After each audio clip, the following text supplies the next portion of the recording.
Hey guys, I've got a 2011 Hyundai Sonata here.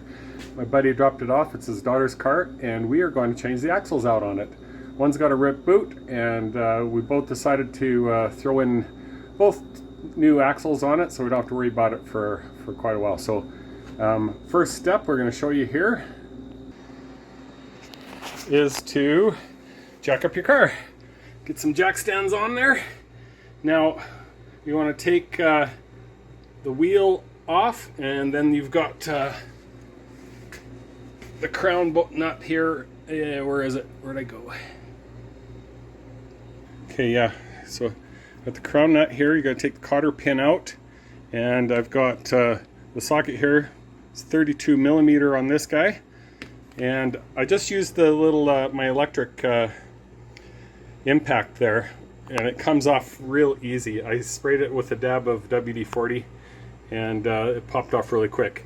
So what we're going to do here, we're not going to disconnect the brakes. We're not going to, although, yeah, brakes look fine. What we're going to do here is, all right, so we got the left side of the vehicle and the wheels turned out. So this is the front of the car. We got a pretty badly torn boot here. We're going to replace the axle. You can undo the 3 bolts there holding onto the knuckle. There's one on top and 2 underneath, or 1 bolt and 2 nuts. But what I'm going to do is take this off of the knuckle right here. We got 1 bolt, and then that will drop down out of there. A little less work than doing that and trying to pry that from the A-arm.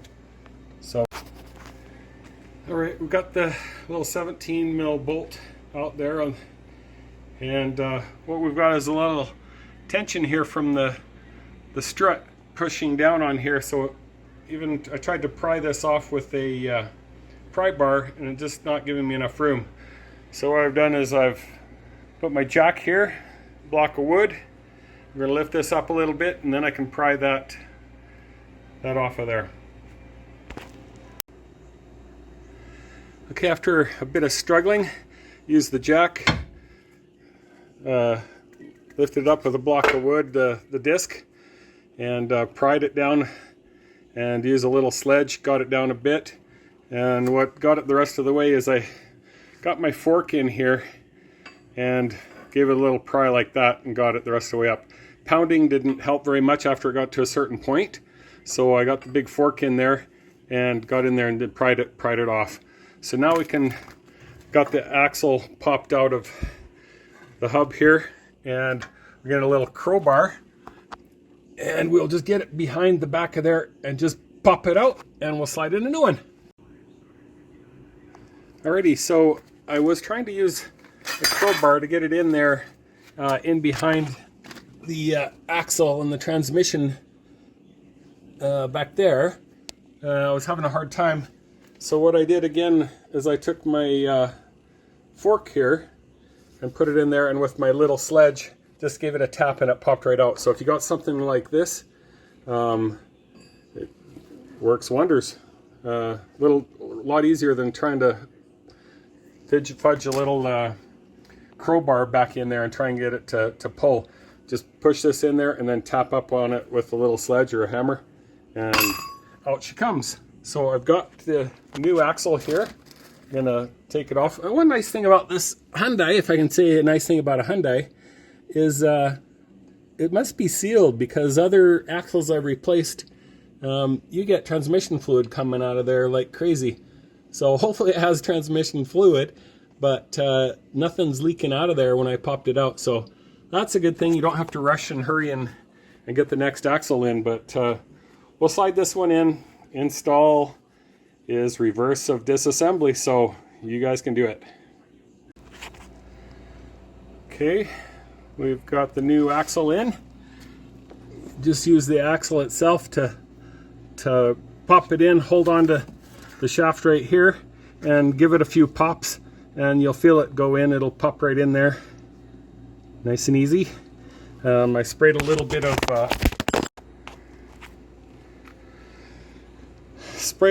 lubricant there, while there's some nut blaster on it, and and we got it to pop right in there nice and easy. So nice new axle on there. Now what we've got here, got the bolt back in there, and need to put another new cotter pin on here. A welcome back cotter pin right there, and so that doesn't come loose. And then we're on to the other side to get the other one done too. Alrighty, we got the Kessel nut on there, and axle in on the passenger side. Everything's buttoned up, and that's back on there. Everything's done up. So not too tough of a job, other than getting the A-arm off of that sucker there. Takes a little bit of doing, a little bit of nut buster, and other than that, it's simple. That's the toughest part, is separating this guy from that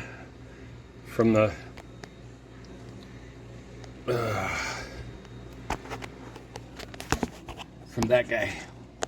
Anyway, there you go. Any questions, comments, leave them down below and I'll see if I can answer them for you. Thanks for watching.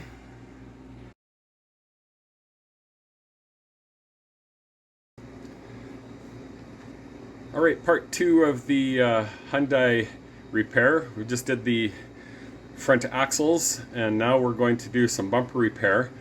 So last night I JB welded the tabs on the side of each bumper, or each side. Last night I JB welded each side of the bumper tabs. They're both broken off, and now I'm going to hot staple some corner pieces to hold it a little tighter, and then put a little more JB Weld on the inside seam. I'll show you what I'm doing here. Alrighty, so the front bumper comes off really simple. There is a 10 mil right here. Then you got these push clips here, 1, 2, 3 on either side, and of course another 10 mil over on this side. Now once those are removed, the bumper will still hang there. You've got can't get in there close enough. There's a 10 mil going up into the fender here, and then underneath there'll be 2 more push pins holding the front bumper onto the fender liner. So that's all there is to that, and then it comes off really easy. There we go. Okay, so this whole edge here was all broken off, so I put a little JB Weld on the top side and on the seam. So I just put my first staple in there. It's a little hot staple gun, great for welding plastic pieces back together. So I'm going to go through and pop a few in here. Let me show you how it works. Pull the trigger, got the staple in there. Thing heats up, it gets bright glowing red. Then we stick it on there, burn it in, let off the trigger so it'll cool so I can pull it off, and there we go. Staples in there. I'll get my, you can either wire cut those off, but I'm getting my little Dremel with a cutoff wheel and cut off the end of those staples, and then I'll top it off with a little more glue. Okay, so got some staples all along that inside edge on this side and on the other side. So what? Just a little pointer there. When I push the staple in, careful because this bumper is kind of thin, but when you push it in and it's hot, I slide it to one side, move it to the left a little bit as I let go of the trigger, and then it cools so it's a little bit off of where it went in. I make it a little bit of stronger joint. So we're gonna take the Dremel and I'm gonna buzz those off nice and close to the edge, and then we're gonna put another layer of JB Weld, a thin layer on the inside of that edge. All right, I'm going to show you with the little Dremel and the cutoff tool. Show you how nicely we can get these staples cut off right to the edge. Now, because we're going to want them close down here, because this is where the tab goes into the thing, so you don't want staples sticking out here. So I'll just show you quickly here how we buzz these off.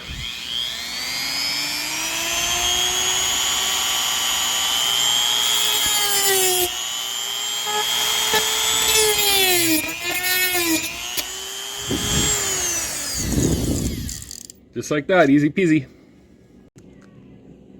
Alrighty, there's the finished tab. Hot stapled on, and then JB welded. Let me show you the other side here. Hopefully those staples and that glue now will hold those tabs from busting off. Alright, there you have it. Safety gear on. Hope you liked the... Oh, there we are, the camera. Alright, there we have it. Hope you liked this little show. No, that's not good. Alright, there you go. Hope you liked this little video from Grampzquad. Please like and subscribe. It really helps my little channel out a ton. And thanks to Kenny for lending me this car to have so much fun with. And we'll see you in the next one.